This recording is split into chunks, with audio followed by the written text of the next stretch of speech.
Hello everyone. Makhumalo Utobile Makhumalo Mseleku keeps winning.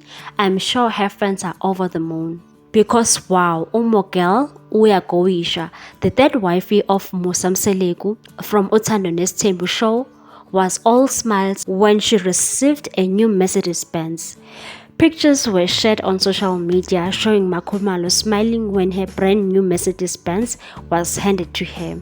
It's unclear if she purchased the car herself, as in the previous seasons of Uthando Nesthembu, Mseleku had purchased a Mercedes cars for his 4 wives. Makhumalo's big moment came with a bouquet of flowers, balloons, chocolate, sparkling beverages, and a few gifts back. The Mac is a C200 with a starting price of 972,000, close to $1 million. This is according to South African Mac website. Halala Makhumalo. Share your views on this one. Thanks for watching. Please subscribe for more news.